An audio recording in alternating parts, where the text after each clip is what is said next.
Hi everyone, this is Gagandeep Singh और start करते हैं हम क्लास 10.2 का क्वेश्चन नंबर 11। कंटिन्यू कर रहे हैं हम अपनी एनसीईआरटी की एक्सरसाइज। तो चलिए क्वेश्चन 11 देखते हैं। ये कह रहा है prove that parallelogram circumscribing a circle is a rhombus. मतलब बात समझो। जैसे मान लो ये एक पैरेललोग्राम है, ठीक है। थोड़ा सा ऐसे बना देता हूँ, चलो ठीक है। मान लो ये पैरेललोग्राम है और ये एक सर्कल है, ठीक बच्चों। मान लो इसको ले लेते हैं ए बी सी और डी। और ये कहाँ कहाँ टकरा रहा है ए बी सी डी? मतलब ये यहाँ टकरा रहा है पी पे, ये क्यू पे, ये आर पे और ये एस पे। अब एक बात समझ लो भाई, क्योंकि ये पैरेललोग्राम है तो अपोजिट साइड्स इक्वल और पैरेलल होती हैं। मतलब ए बी बराबर है C D, A B equal to C D है। और इसी तरह कोई और तरह ले लेते हैं।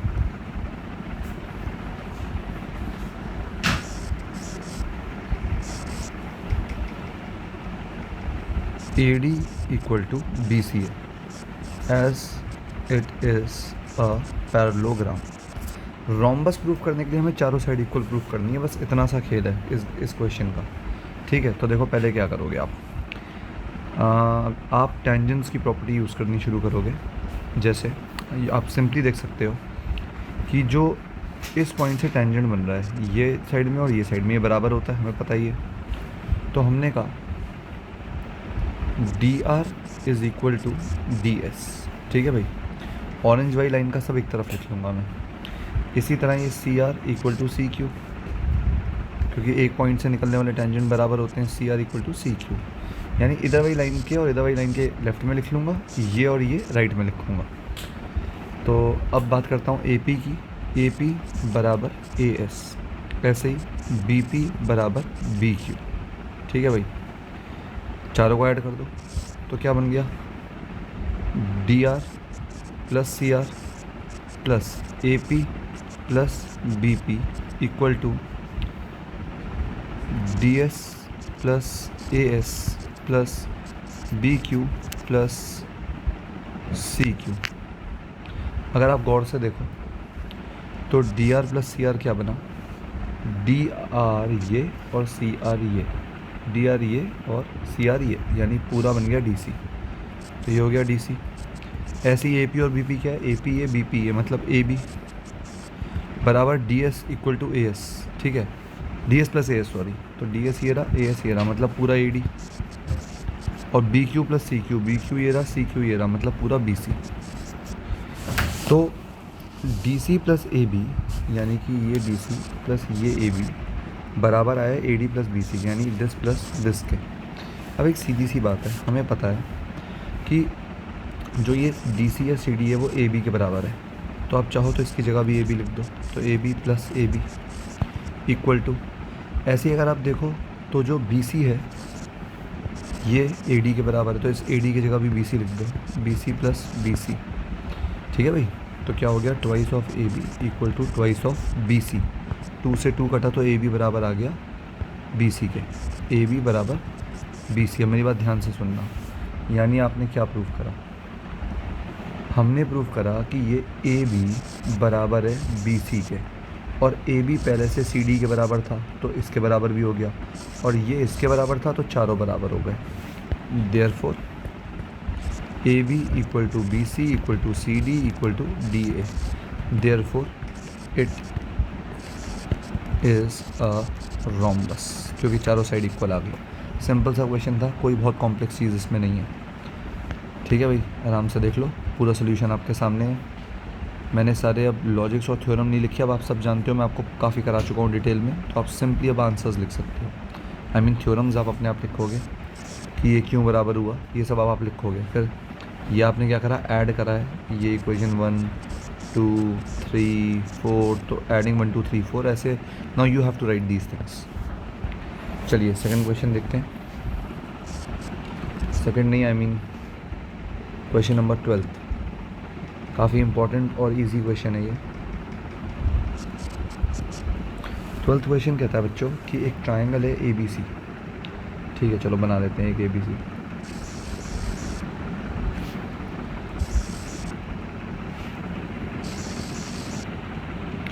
ये बनाया गया है ताकि ये सर्कमस्क्राइब करे एक सर्कल को। ये सर्कल है जो इसके अंदर है, ठीक है। वो कह रहा है कि सर्कल को सर्कमस्क्राइब करता है और ये सर्कल 4 सेंटीमीटर रेडियस का है, ठीक है। सेगमेंट जो है आपका, मतलब पहले ABC लिख देता हूँ मैं। मान लो इसे लिख दिया A, इसे लिख दिया B, इसे लिख दिया C। अब BD और DC मिला के BC बनता है, यानी इसको D मान लो, तो ये BD इस तरफ वाला और DC मिला के पूरा BC बन गया। इस तरीके से बना है कि जो D पॉइंट है, मतलब वो जो लेंथ बनाता है BD और DC की, वो 8 और 6 बनाता है। तो ये 8 है, ये 6 है। ऐसा क्वेश्चन में हमें दिया हुआ है। वो कह रहा है बताओ AB और AC साइड कितनी बड़ी है, मतलब हमें ये पूरी साइड और ये पूरी साइड बतानी है। मैंने कहा देखो टेंजेंट की प्रॉपर्टी है, अगर एक पॉइंट से 2 टेंजेंट बने तो ये 6 तो ये भी 6, ये 8 तो ये भी 8। वैसे ही अगर इसको x मान लो तो ये भी x, इस तरीके से आप लिख दोगे, ठीक है। फिर मैंने क्या करा, मैंने इस तरह ये जोड़ा, ठीक है। तो अगर मुझे एरिया निकालना हो इस पूरे ट्रायंगल का, तो आप गौर करना कैसे निकलेगा। इसका एरिया और इसका एरिया, तीनों एरिया प्लस कर दूँ तो निकल आएगा, ठीक है भाई। तो पॉइंट्स के नाम भी दे देते हैं कि एरिया निकालना हो तो मैं बोलूँगा एरिया ऑफ ट्रायंगल ABC क्या होगा, एरिया ऑफ ट्रायंगल A, इसको O मान लो, OC प्लस कौन से ट्रायंगल का, BOC प्लस कौन से ट्रायंगल का, BOA, तीनों का प्लस कर दो। अब इसका एरिया कैसे निकालोगे भाई, half into base into height. Base तो ये रहा, हाइट ये होगी, ठीक है। तो ज़रा इन पॉइंट्स को ज्वाइन कर देते हैं। जैसे मैंने एक पॉइंट यहाँ ज्वाइन किया। अब आपको पता है सेंटर से टेंजेंट पे कोई लाइन होती है तो 90 डिग्री पे गिरती है। ऐसे ही इसे ज्वाइन करा, ये भी 90 डिग्री पे करेगी, ये भी ऐसे गिराया, ये भी 90 डिग्री पे गिरेगी, ठीक है भाई। तो आप इन पॉइंट्स को नाम दे दो। जैसे आपने इसको दे दिया, ये D था तो ये E और ये F, ठीक है, नाम दे दिया, जस्ट एक नाम दे दिया। अब बात करते हैं पहले AOC की, यानी कि इसकी। तो AOC का एरिया क्या होगा, हाफ इंटू बेस कितना है x प्लस 6, यानी 6 प्लस 6 कुछ भी बोल लो, मतलब ये पूरा। और हाइट क्या है ये, यानी रेडियस के बराबर। तो रेडियस कितना दे रखा है इस क्वेश्चन में, रेडियस दे रखा है कि 4 है। तो ये हो गया half into base into height. Plus AOC की बात करो, यानी कि इसकी, सॉरी AOC तो हम लिख चुके हैं। BOC की बात करो तो BOC हो गया आपका ये वाला, ठीक है। तो हाफ इंटू इसका बेस है ये, यानी 8 plus 6 that is 14 into height क्या है ये radius which is we already know 4। अब इस वाले ट्रायंगल की बात करो तो हाफ इंटू बेस ये पूरा, यानी 8 प्लस 6 इंटू हाइट जो कि रेडियस ही है। तो ये आपका पूरा आ गया। अब 1/2 4 कॉमन ले लो, तो पहले बचता है 6 प्लस 6, फिर बचता है 14 और फिर बचता है 8 प्लस x, ठीक है। तो 2 इंटू x और x 2x, 14 and 6 20, 20 and 8 28। तो अगर मैं इसमें 2 कॉमन ले लूँ, जो कि हम ले सकते हैं बड़ा सिंपली, तो बन जाएगा, या अंदर ही मल्टीप्लाई कर लूँ मान लो 2, तो हो गया 2 2 ज़ा 4x प्लस 56। ये आ गया एरिया आपका half into base into height वाले फॉर्मूले से। अब एक बार एरिया और निकालूंगा हेरॉन्स वाले तरीके से, ठीक है। तो area of triangle ABC by Heron's formula use करूँगा। तो पहले S निकालते हैं। S क्या होता है, तीनों साइड का सम डिवाइड बाय 2, यानी सेमी पेरीमीटर। तो पहली साइड ये वाली है x प्लस 6, ये वाली है 14, ये वाली है x प्लस 8 डिवाइड बाय 2। तो ये आ गया x plus 6 is 2x plus 28 by 2, यानी x प्लस 14 आ गया आपका S। अब एरिया कैसे निकलता है, फॉर्मूला होता है S into S minus A, S minus B और S माइनस C। तो देखो S क्या है, x प्लस 14 इंटू ये रहा S माइनस पहली साइड जो कि है x प्लस 6। तो इसमें माइनस करना है हमें x प्लस 6, फिर s माइनस बी, बी कितना है आपका 14 दूसरी साइड, फिर तीसरी साइड s माइनस सी, सी कितना है देखो x प्लस 8। तो देखो क्या आ गया ये x plus 14 into x plus 14 minus x minus 6, x plus 14 minus 14 और x plus 14 minus x minus 8।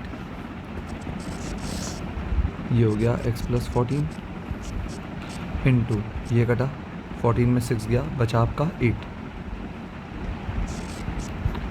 14 से 14 गया, बचा आपका x, 14 में 8 गया, बचा आपका 6। तो ये बन जाता है आपका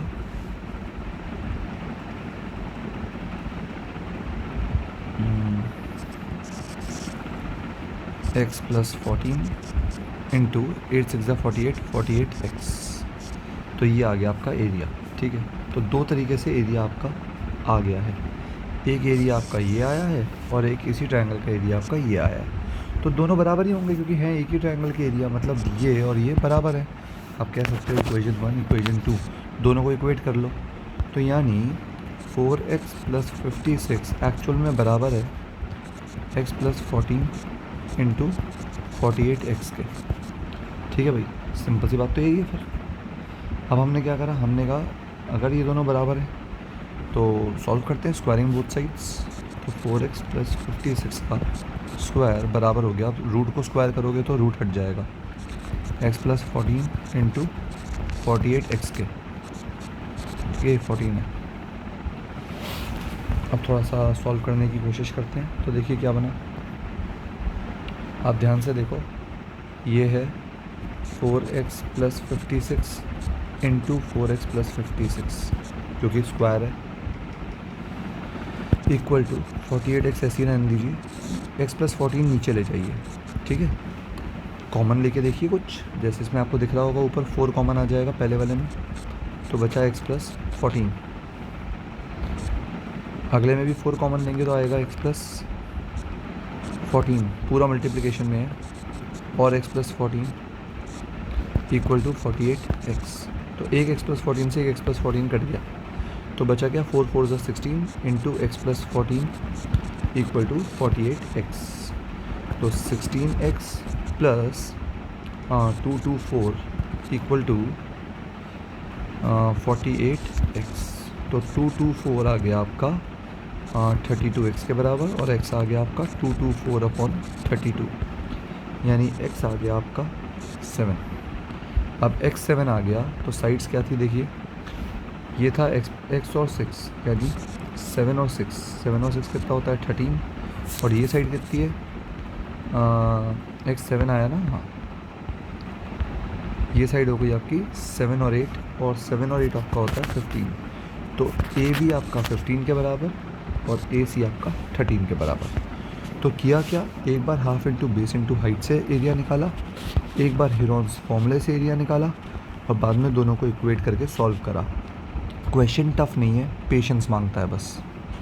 चलिए नेक्स्ट क्वेश्चन देखते हैं, और ये इस एक्सरसाइज का आखिरी क्वेश्चन है। क्वेश्चन है क्वेश्चन नंबर 13। ये कह रहा है प्रूव करिए अपोजिट साइड्स एक क्वाड्रिलेटरल की जो कि सर्कमस्क्राइब करता है एक सर्कल को, वो सबटेंड करता है supplementary angle at the centre of a circle. मतलब ये है आपका एक, मान लीजिए क्वाड्रिलेटरल, मान लीजिए ये एक सर्कल को ऐसे सर्कमस्क्राइब करता है। तो ये बोल रहे हैं इसकी जो ऑपोजिट साइड्स हैं, जैसे मान लो ये वाली और ये वाली, ये सबटेंड करती हैं supplementary angle at the centre. मतलब मान लो ये सेंटर है, ये साइड ये एंगल सबटेंड कर रही है, और इधर वाली साइड ये एंगल सबटेंड कर रही है। तो ये और ये मिला के प्लस करके 180 डिग्री आएंगे, ये प्रूफ करना है। सप्लीमेंट्री का मतलब यही होता है। ठीक है भाई, तो ज़्यादा कोई टफ क्वेश्चन नहीं है, आपको परेशान होने की ज़रूरत नहीं है इस क्वेश्चन में। तो एक चीज़ देखिए, एक काम करते हैं हम, इसको पहले नेमिंग कर देते हैं इसकी। जैसे मैंने बोल दिया, मान लीजिए ये है A B सी और डी। ठीक है, अब आप एक चीज़ देखिए, मैं कुछ लाइंस बनाता हूँ, पहले सेंटर्स जोड़ता हूँ। मैंने कहा चलो इसे ऐसे जोड़ दो, इसे ऐसे जोड़ दो, इसे ऐसे जोड़ दो, इसे ऐसे जोड़ दो। पॉइंट्स मान लेते हैं हम S, P Q R S, मतलब पी क्यू आर और एस। अब देखो इस पॉइंट से ये और ये टेंजेंट है, मेरी बात समझना। हमें एक प्रॉपर्टी पता है, अगर ऐसा होता है तो ये एंगल और ये एंगल बराबर होता है। ठीक है, मतलब इसको अगर मैं मान लूँ 1 और 8 तो ये दोनों बराबर होंगे।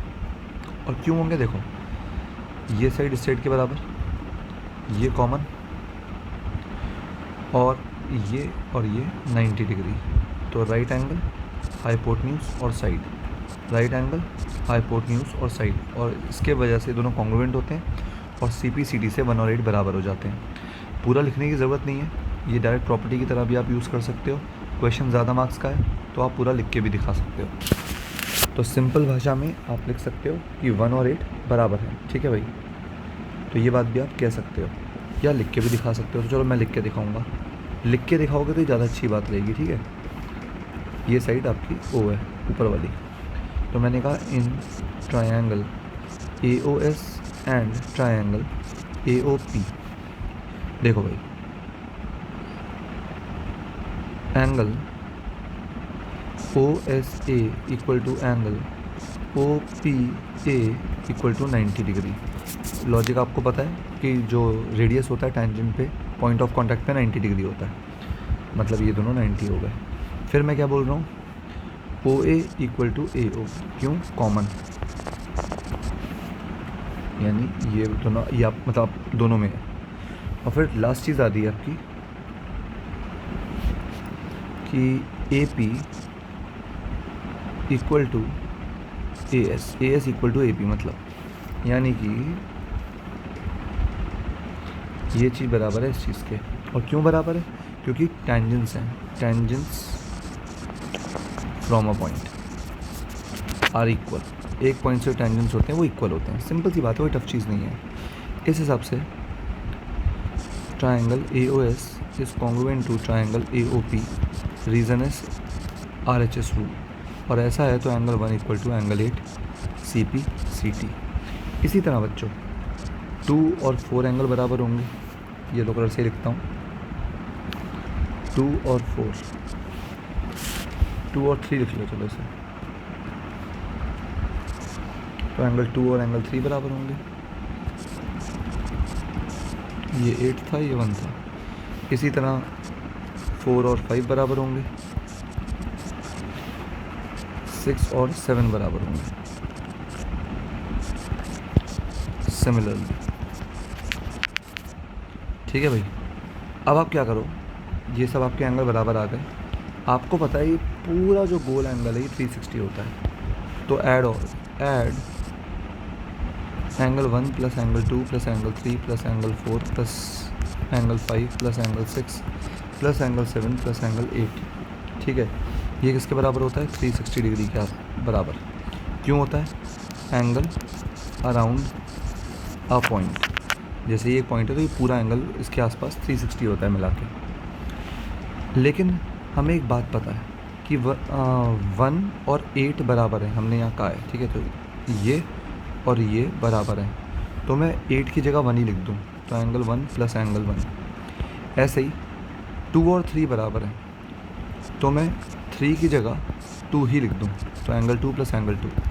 ऐसे ही अब देखो, हमें ये पूरा चाहिए था ना, तो 1 और 2 चाहिए था, मैंने पूरी बात 1 और 2 के टर्म्स में लिख दी। अब मुझे क्या चाहिए, इधर वाला चाहिए 5 और 6, तो मैं कहूँगा 5 और 4 बराबर है, तो 4 की जगह मैंने 2 बार 5 लिख दिया। ठीक है, ऐसे ही 6 और 7 बराबर है, तो 7 की जगह मैंने 6 ही लिख दिया, तो 2 बार 6 हो गया, मिला के 360 डिग्री। और ये सब कैसे लिखा है, यहाँ से। ठीक है, यहाँ पे हम ऑलरेडी प्रूफ कर चुके हैं कि ये बराबर है।